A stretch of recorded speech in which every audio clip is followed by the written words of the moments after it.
Have you ever wondered how computers are able to understand and manipulate data? This is truly the very heart and essence of programming. In this tutorial, we are going to explore the basics, including variables and data types in C#, which is the most popular programming language for Windows application development. You will discover how to write comments, name your data, store it, and reuse it efficiently. We will thoroughly explore the various types of data, ranging from simple letters to intricate decimal points, and delve into the methods of utilizing them in your calculations. Prepare yourself to embark on a journey into the captivating world of programming. You will acquire the fundamental techniques that will empower you to develop more robust and intelligent programs. Whether you are just starting out as a beginner or you are an experienced developer, this tutorial will provide you with the knowledge to master the essential fundamentals of data manipulation in C#. So hold on tight, because we are about to dive into the fascinating world of variables and data types. Interestingly, an essential tool in programming is the ability to instruct a computer to ignore part of a program. Text written in a program, but not executed by the computer, is known as a comment. In C#, anything that follows a double slash or is enclosed between /* and */ is regarded as a comment.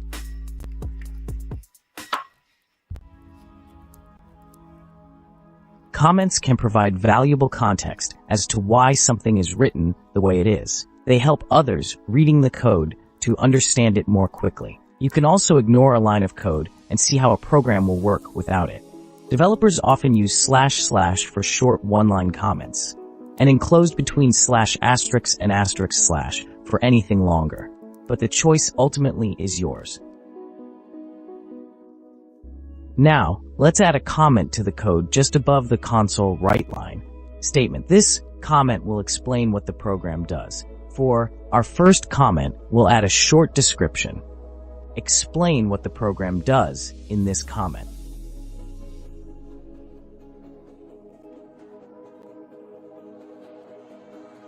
I'll write down that this is our first project. For the second comment, we will explain in detail what the command does.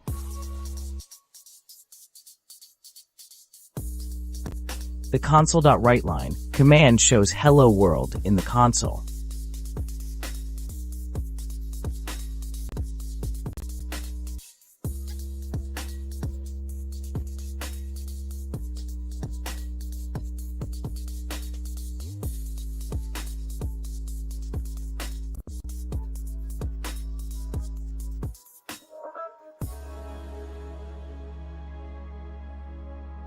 And that is precisely what the console.WriteLine command accomplishes. This particular command is utilized to print text within the console. Additionally, it can be employed to print various other types of data as well as values that are stored in.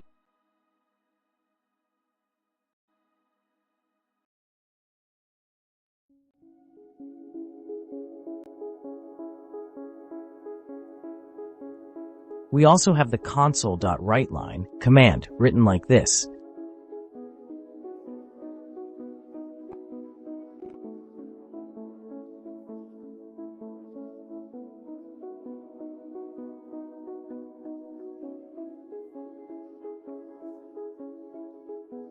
This method gets user input. Here's how.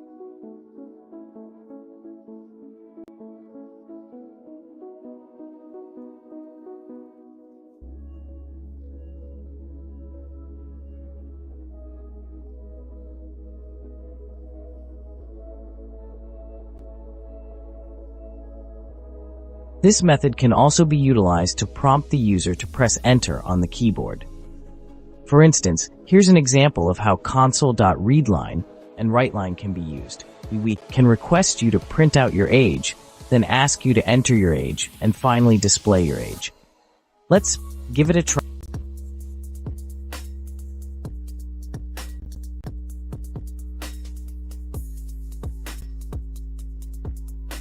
At the same time, let's break down the code you see together. Let's begin.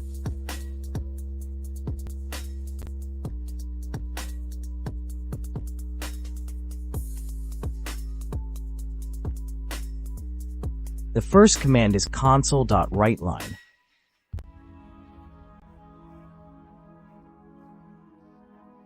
To begin with, please display your age in our input console. This will help us to better understand your profile and provide a more tailored experience. Make sure to enter your age accurately, as this information is crucial for our system to function correctly. Once you have entered your age, you can proceed to the next step. Thank you for your cooperation. That's all. Shows your age. The second command we will be using is console.readLine. However, before we proceed with that, we will assign the result of this command to a variable, which we will name age. A variable that is of the type integer.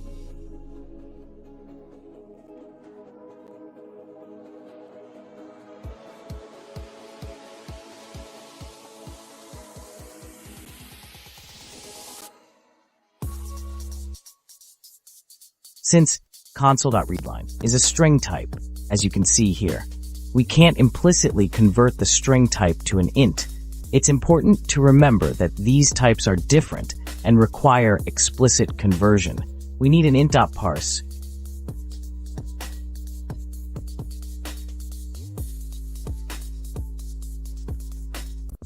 Will convert the string data type for us. Let's run it.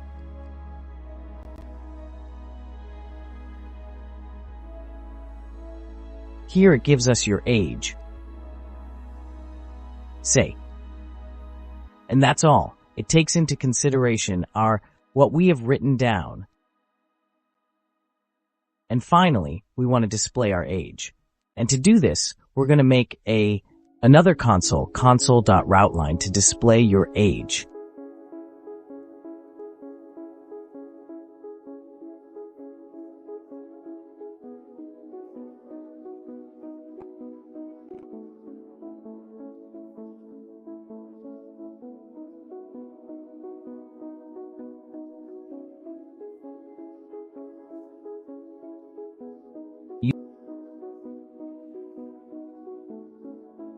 Write the string, $sign before it, and the word age after it.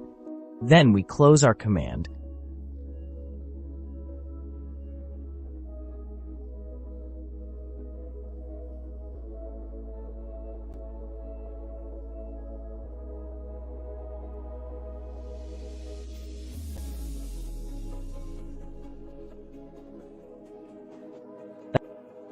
Now, at this point, we have finally completed everything.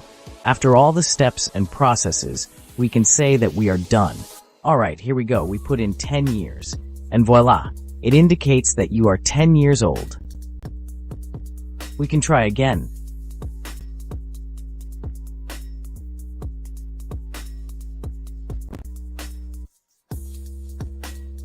And voila, it prints the same thing.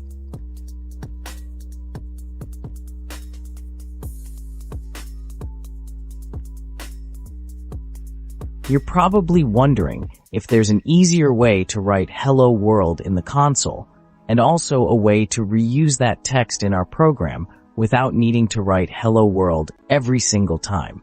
Basically, the variable does this job. In our specific case, it was the age variable. It's essentially a memory block container used for storing data. A variable is represented by its name or identifier, and it is characterized by its type and contains a value.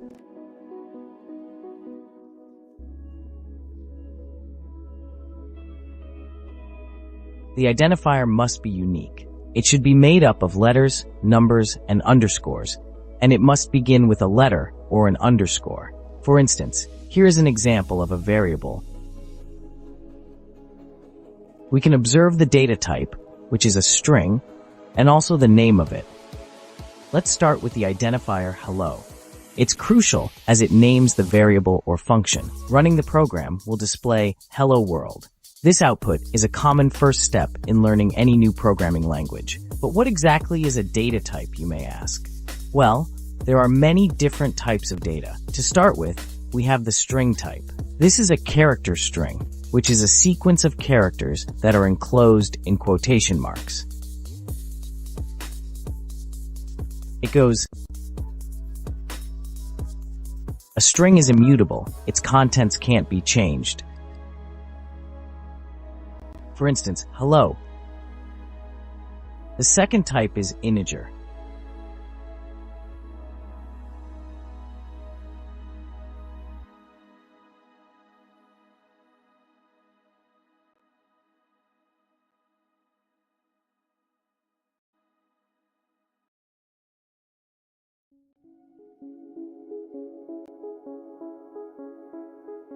It is intended for an anti-positive entity, or perhaps a negative one. As you can clearly see right here,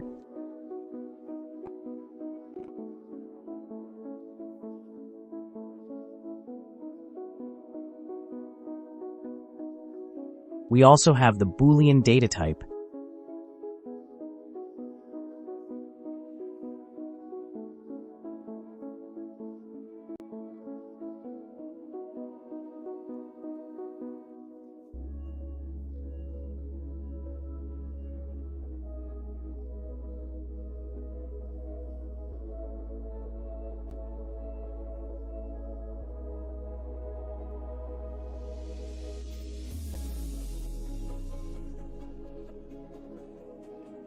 the value can only be true or false. See it here.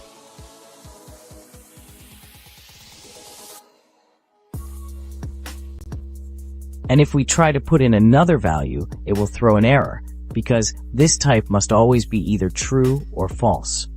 Another very common data type that we often encounter is the double.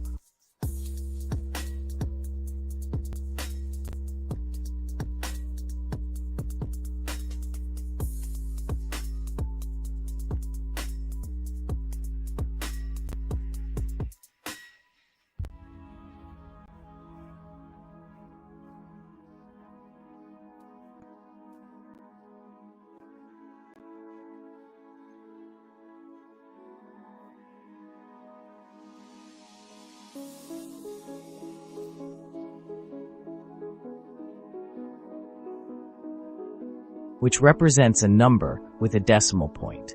This type of number can store larger values with greater precision.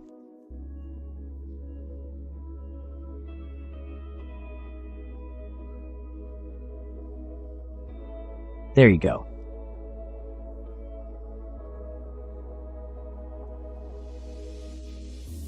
Finally, there's the char type.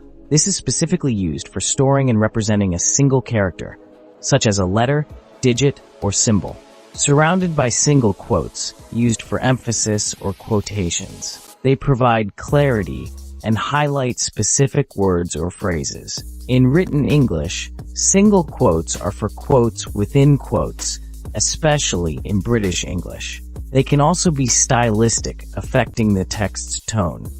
Single quotes are significant in written communication. That's it. It displays a letter. Each character is associated with a specific decimal number. For instance, the uppercase A corresponds to 65, while the lowercase a corresponds to 97. Let's take a look at this together. So as I mentioned earlier, in order to check numbers, we can utilize the int data type. We change a to int,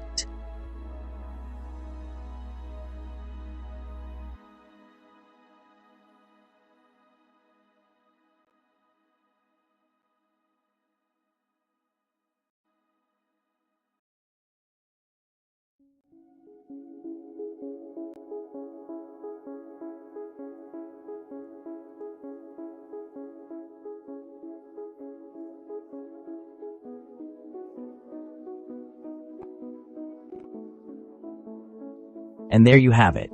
No error has occurred since then. A is a decimal.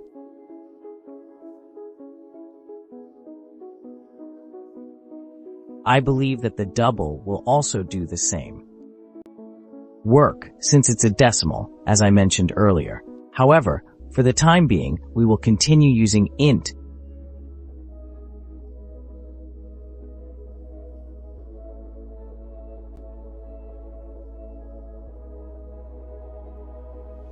In the console, it'll print capital A and the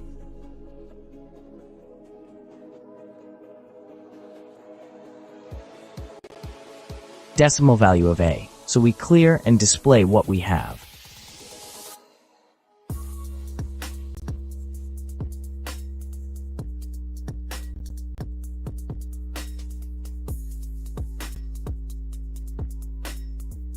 And voila, the uppercase A is of course 65. Clearly.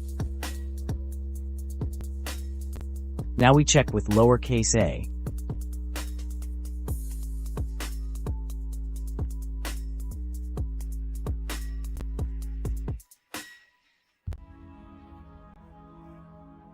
The lowercase a is 97. Now, let's see a table of decimal numbers for each character. This table shows decimal values. It's useful for understanding character representation. Now, let's take a moment to discuss mathematical operators and explore how they can significantly simplify our tasks as Sharp C programmers. First, we have addition,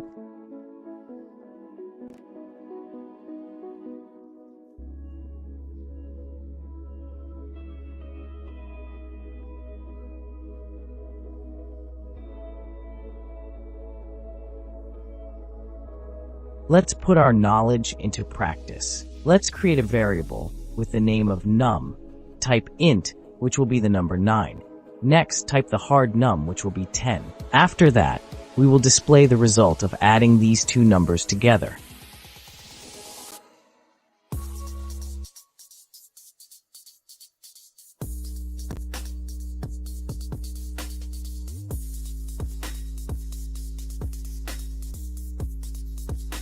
That's it. You save it.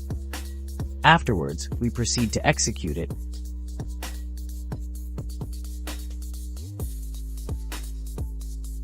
That brings the total to 19, which is quite significant. We have subtraction,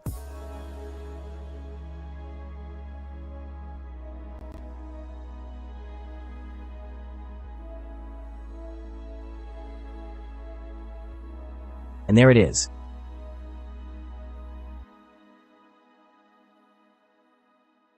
Oh, I completely forgot to sub-save it. And just like that, voila, that's 1. Because when you subtract 9 from 10, you get 1. We have multiplication,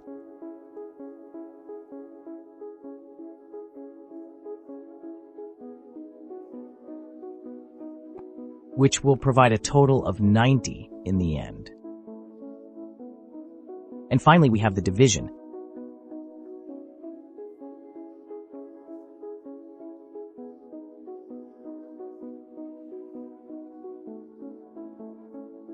And there's the well-known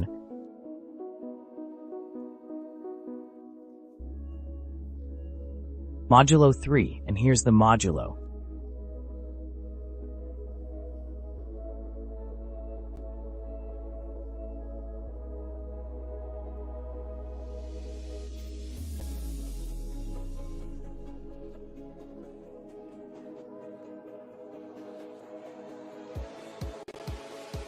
And that is 0.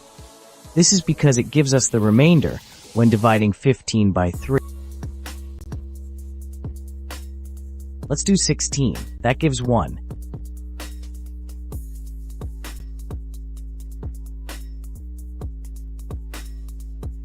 That's it. That leaves just 1 remaining. These are the fundamental elements of any programming language, and C# is certainly no exception. Now imagine that you are working on a program that needs to keep track of inventory in a store. You may need to add new items, subtract items that have been sold, and even calculate the total value of your stock. That's precisely where these operators come into play. But wait, there's even more to consider. We also have the order of operations. That's the secret code that instructs our C# program on how to prioritize tasks. It's calculations, parentheses, exponentiation, multiplication, division, then addition, and subtraction. That's the order they follow. It's crucial to ensure your code works as intended. Let's give it a try.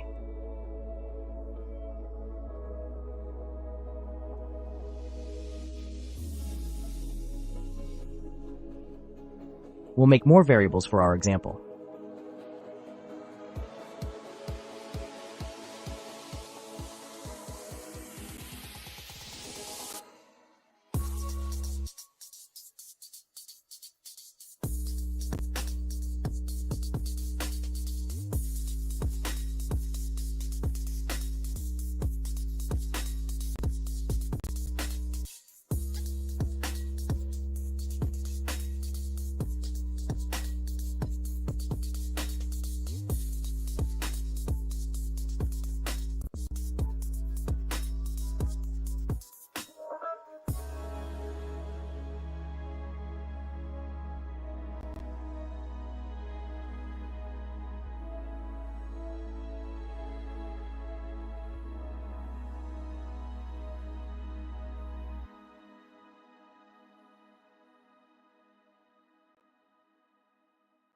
So first, we will see the first number added to the second number.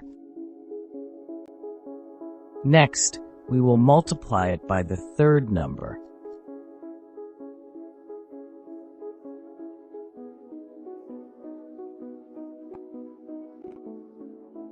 And then the result of all this will be added to num4.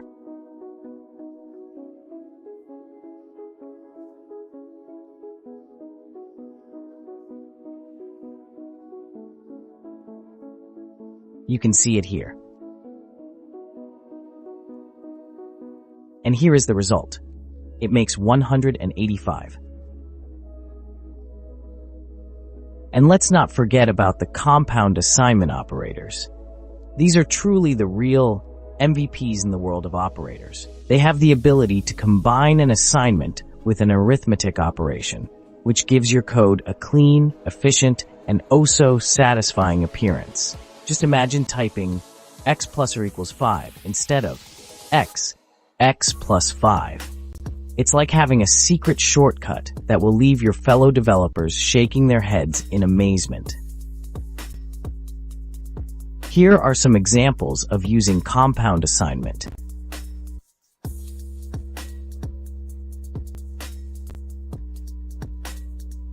So let's write int x equals 5. Instead of writing int x equals x plus 3, we'll change it to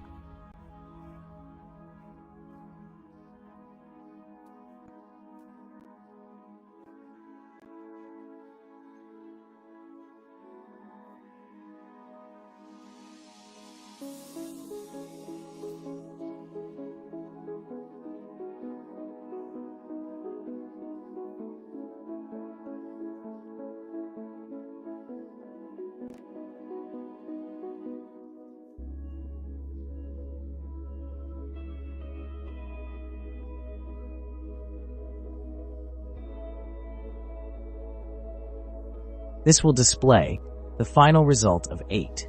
Rather than performing this lengthy calculation, you have the option to simply shorten it by doing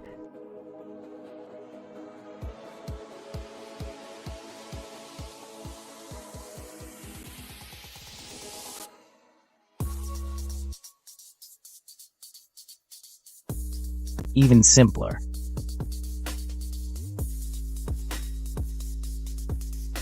To avoid rewriting another variable, you can do x plus or equals 3, and you'll get the same result. That's all there is to it.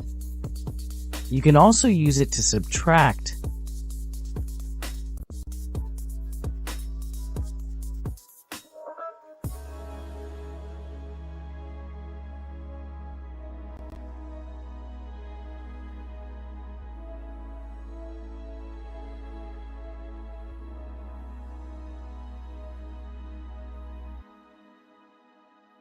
Here you go. That'll do. 2. I can also do this for multiplication. Here it is, 15. 5 times 3, that's 15. And I can do it for the rest of the mathematical operators. So are you ready to put these operators to the test and create some programming magic? Here we go, coders. Grab your keyboards and dive in. Let's dive into the fascinating world of operators.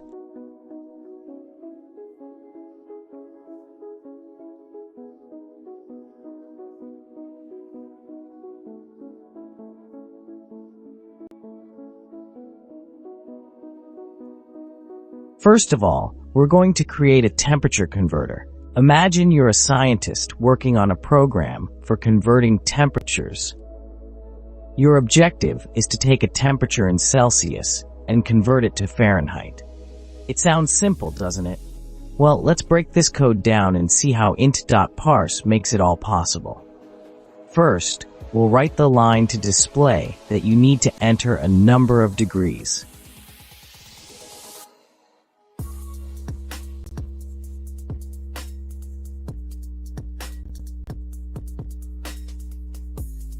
So we'll do console, point, right line, and we'll display the message degree Celsius. Here, we can check what it's going to display. it's going to display degrees Celsius, just like the message we've written here.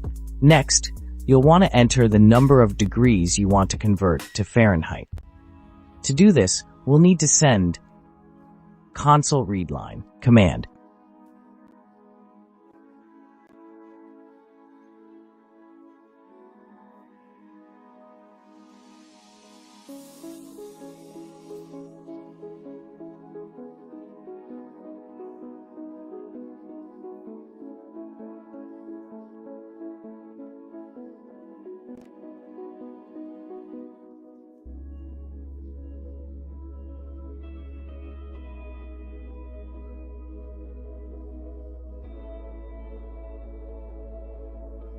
But first, we will use int parse to convert the string into an integer.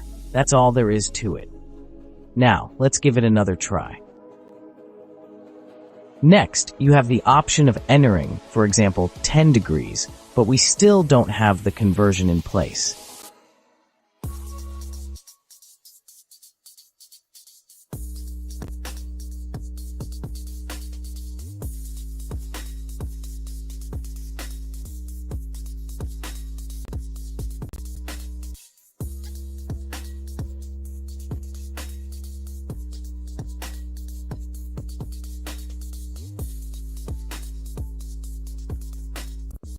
We'll write Fahrenheit.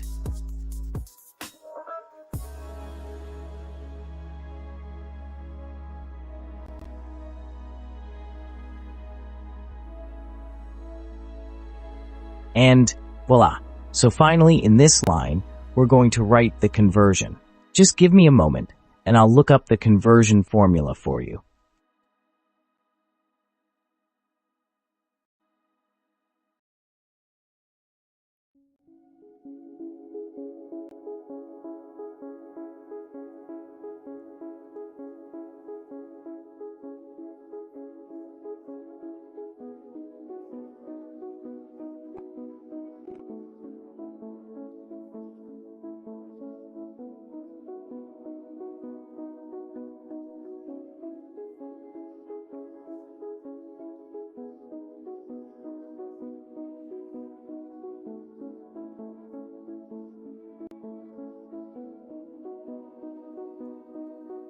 And that's it.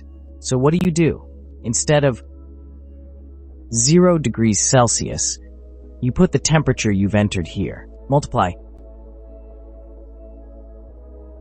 by 9/5, and then add 32.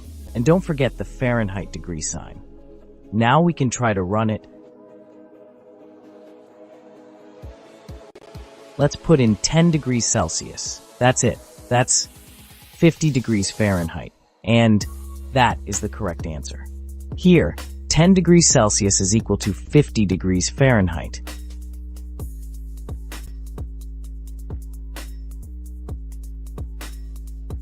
I've gone a bit fast with my explanations. Let's take a moment to break the code down together. So first we have the initial line, which is console.writeLine, degrees Celsius. Line prompts the user to enter a temperature in degrees Celsius. It sounds simple enough, but here's the problem. When the user enters the temperature, it's not immediately recognized as a number. Instead, it's just a collection of letters or characters that the computer can't interpret. That's where int.parse comes in to save the day. Take a look at this. Line, the console.readLine part retrieves the user's input from the console. But remember, this input is always just a string, not a number. This is where int.parse comes in and says, I know you want this to be a number. Come on then, let me take these characters and turn them into a real integer that you can use in your program.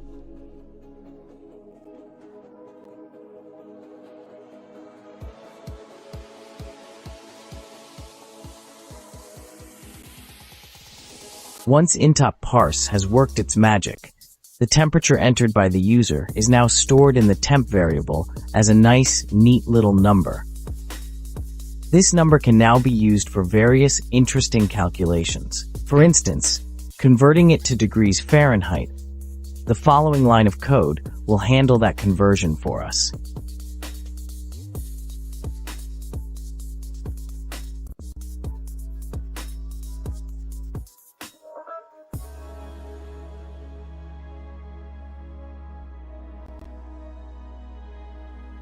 Additionally, I forgot to bring up the concatenation that occurs between the degree Fahrenheit and the subsequent mathematical operation.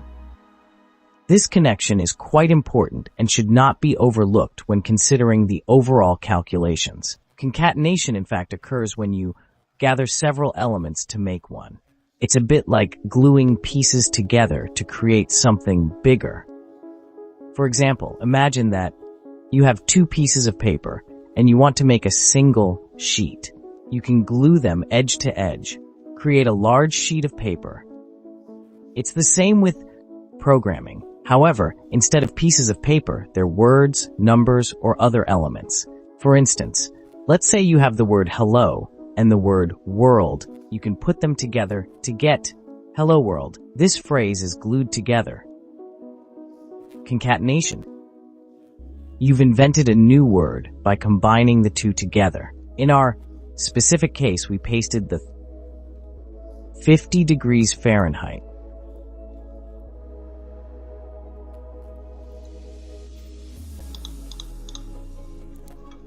To make it easier for reading, you can add a space like this. And now, it'll display 1.50 with a space, and following that, it will show the degree Fahrenheit symbol.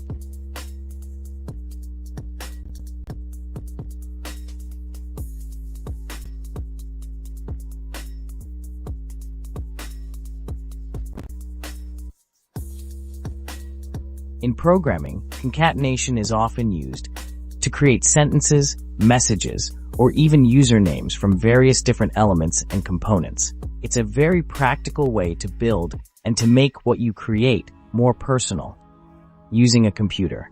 The important thing to remember is that concatenation, combining things to create something bigger and useful. It's a bit like building with Legos. You build something new.